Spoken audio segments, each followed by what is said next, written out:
Guys this is हिजाब Hussain from space academy and हमारा जो लास्ट लेक्चर था that was about physics.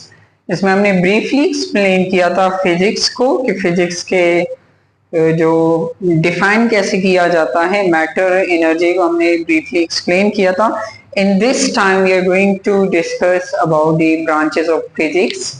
So before wasting any time let's come towards the topic branches of physics. So, physics में हमने discuss किया था कि we study matter and energy in physics and the relationship between both. And then हमने कहा था कि जो भी लोग फिजिक्स पढ़ते हैं वो मुख्तलिफ फील्ड्स के अंदर जा सकते हैं फिजिक्स में, like electronics, mechanical engineer, thermodynamics etcetera.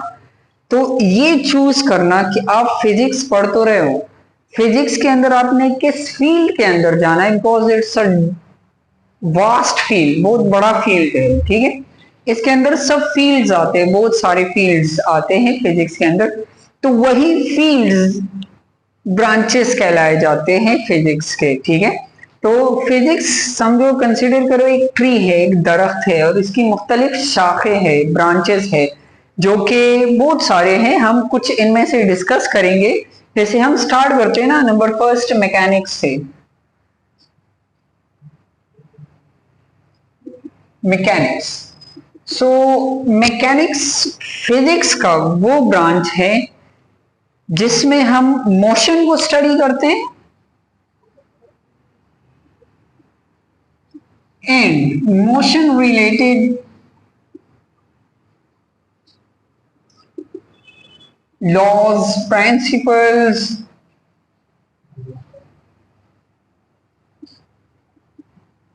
and its applications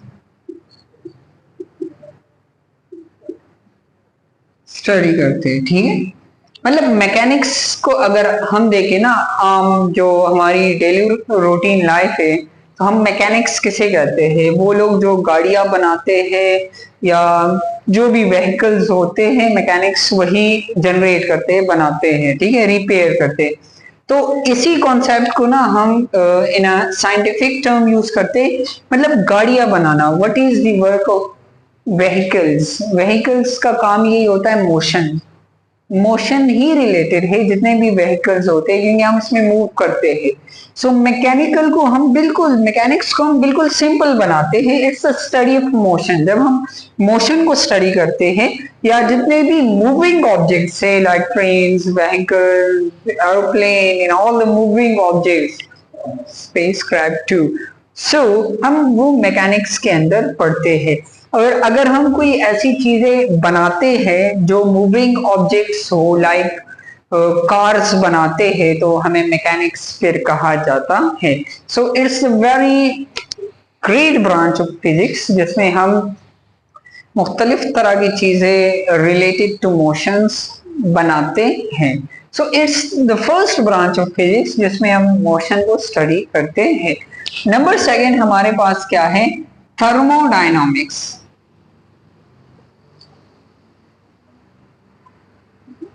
so thermodynamics is a Greek term. ये एक यूनानी जबान का लफ्ज है। थर्म कहते हैं हीट को। थर्म किसे कहते हैं?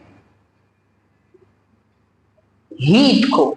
ओके, और डायना किसे कहते हैं? डायना कहते हैं मोशन को।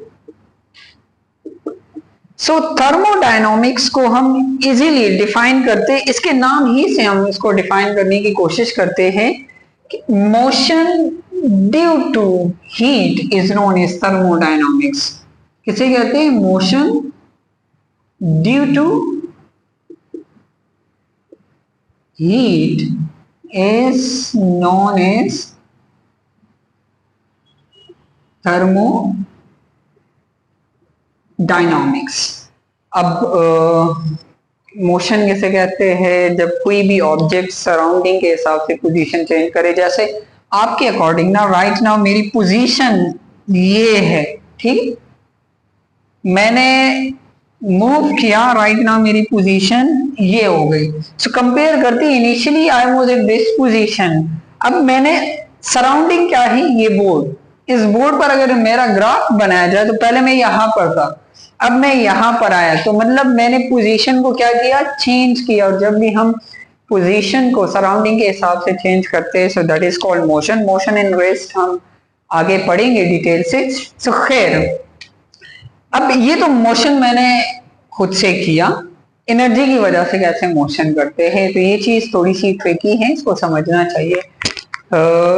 हीट की वजह से, heat is the form of energy. आपने देखा होगा कभी आप चाय बनाते हो, एक कैटल है, कंसीडर करो क्योंकि मुझे ड्राइंग अच्छी नहीं आती, इसके अंदर आपने इतनी टी फिल की है, ठीक है। जब आप उसको बर्न आउट करते हो, चूल्हे पर आपने रख दिया, आप उसको हीट कर रहे हो, क्या कर रहे हो, heat. Heat is the form of energy है, ठीक है। जब आप इसको एनर्जी देते हो तो इनिशियली हम देखते हैं पानी का जो अपर लेयर था वो ये था, पोजीशन के लिए मैं कोई भी टर्म यूज कर सकता हूं, पी आई, इनिशियल पोजीशन जो पानी का था वो ये था। जब मैंने इसको हीट अप किया, पानी को मैं गर्म करता रहा, तो पानी क्या करेगा, उबलना स्टार्ट करेगा, ठीक है। तो इसका सरफेस यहां तक आ जाएगा।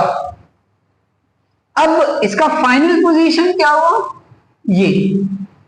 तो भाई हमारे लिए सराउंडिंग ये बीकर है या कोई भी कैटल है, इसमें पानी पहले यहां पर था, पानी ने पोजीशन को चेंज किया एग्जैक्टली जो मैंने किया, लेकिन मैंने खुद से ही किया, पानी ने हीट की वजह से किया। इस चेंज इन पोजीशन या इस मोशन को due to heat, this is called thermodynamics. इसके एप्लीकेशंस क्या हो सकते हैं थर्मोडायनोमिक्स के, जैसे आप इस्त्री करते हो, इस्त्री के अंदर एक आयरन स्ट्रिप लगा हुआ होता है, तो ऑटोमेटिक इस्त्री आयरन जो होती है, तो जैसे ही आप इस्त्री को टर्न ऑन करते हो, ठीक है, वो जैसे ही गर्म हो जाती है ना तो बैंड हो जाता है, इसके अंदर आयरन स्ट्रिप होता है जो कि सर्किट बनाता है, तो वो बैंड हो जाता है, सर्किट ब्रेक हो जाता है, तो एक्सपेंशन आया था, मोशन आया था ड्यू टू हीट। इसके अलावा ट्रेन की जो पटलियां होती है, ठीक है, उसमें थोड़ा सा गैप छोड़ते हैं, अगर आपने गौर से देखा हो, ठीक है। तो ये छोड़ते क्यों है, क्योंकि हीट की वजह से ना चीजें एक्सपैंड कर जाती है, एक्सपैंड मतलब चेंज इन पोजीशन आ जाता है, मोशन करने लगती है, in that is called thermodynamics. ये सारी चीजें हम थर्मोडायनामिक्स के अंदर पढ़ते हैं। नेक्स्ट ब्रांच जो है हमारे पास, उसकी तरफ आते हैं, let's come towards the next branch of physics.